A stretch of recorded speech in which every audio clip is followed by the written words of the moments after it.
a few of my students came to me and they asked one simple question. It's like, what does his day-to-day as the leader of opposition look like? So can you tell them what exactly do you do in that role? Yeah, first, thank you very much for coming here. It's an honor for me to come, and lovely to see so many people from back home, so many students.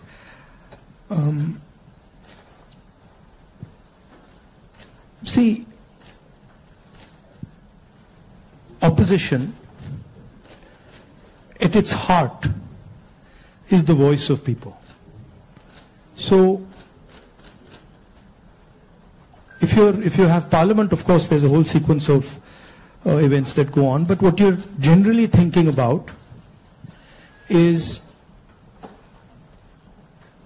where and how can I raise issues of the people of India. And you're thinking from a individual perspective, and you're also thinking from a group perspective, you're thinking from a industry perspective, you're thinking from a farmer perspective, and the important thing is that you do it sensitively and after listening and understanding carefully. So very often,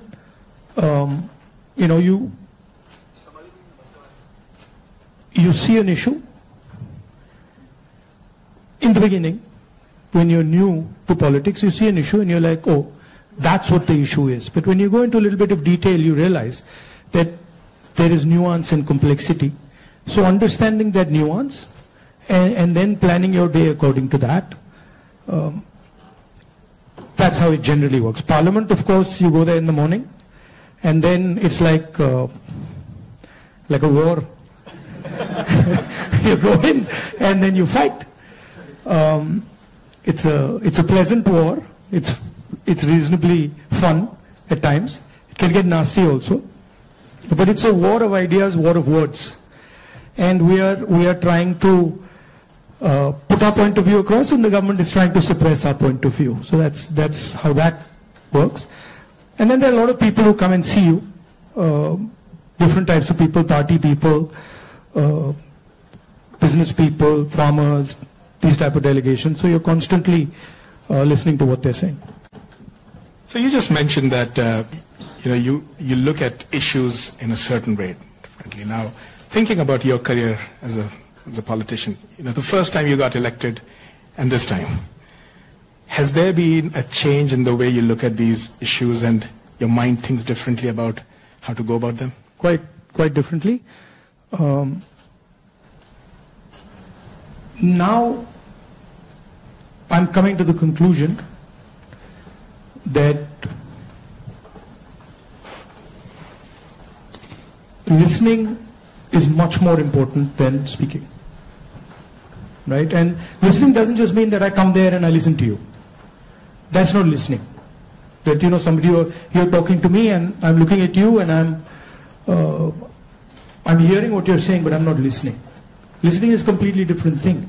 Listening is putting myself in your position. So if you're a farmer, going into the person's life, going into the person's day-to-day life, and then understanding what he's trying to tell you. So listening is fundamental. And then understanding the deeper dynamics. So you then are not just swimming around on the surface, you're raising fundamental issues, and you don't go raising every single issue. You focus clearly and you're like, okay, this is important, I got to raise this.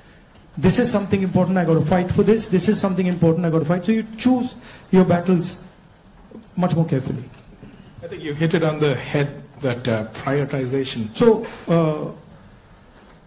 very good definition of political strategy or business strategy. Understand clearly what you don't want to do. So don't sit there doing 50, 100 different things. Understand clearly, जो नहीं करना है, उसको पहले समझो, पहले कर दो. And then उसमें से 3-4 चीजें निकलेंगी, and then that's what you got to focus on.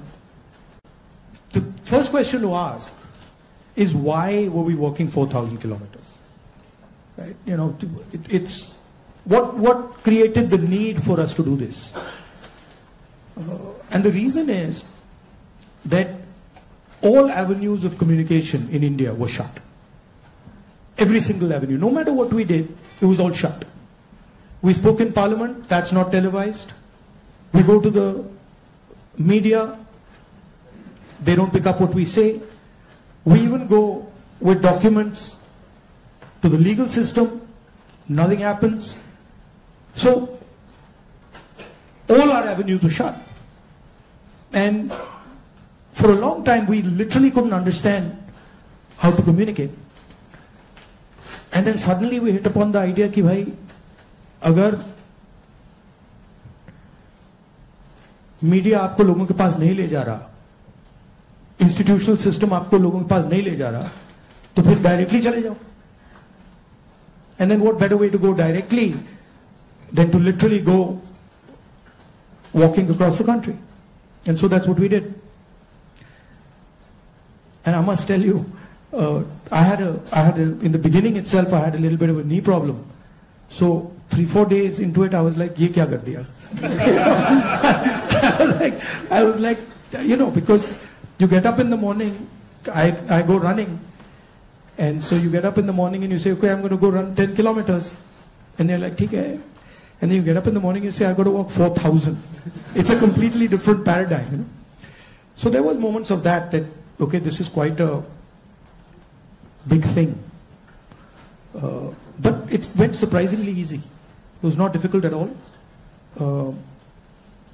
And it fundamentally changed the way I think about my work.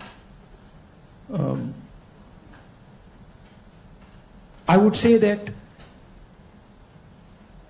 it completely changed how I view politics, how I view our people, how I communicate with our people, how I listen to people, and not just me. There were many people involved in the yatra, and all of us.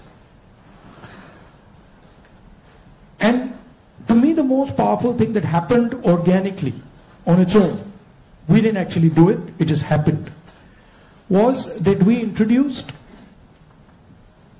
certainly for the first time in India, possibly for the first time in many, many countries, the idea of love in politics. And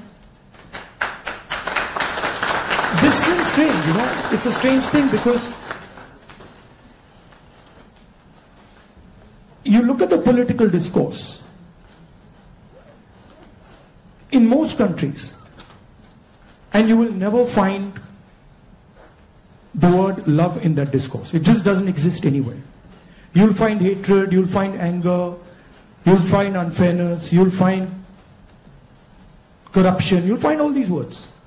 But you will never find the word love in the language. And the Bharat Jodo Yatra actually introduced that idea into the Indian political system. And it has amazed me how that idea has worked.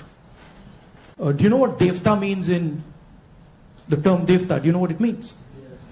No. No, it doesn't mean God. The deity. No, it doesn't mean the deity. So Devta in India actually means a person whose internal feelings are exactly the same as his external expression. Meaning he's a completely transparent being. Right? It does not mean God. So if this person tells me every single thing that he believes or he thinks, and he tells it to me, that's the definition of Devta. Right? It's the idea that you destroy yourself. Right? So to me that is interesting about our politics. How do you suppress your own ideas, right? How do you suppress your own fear, or how do you suppress your own greed, or how do you suppress your own ambition and absorb other people's fear, other people's ambition?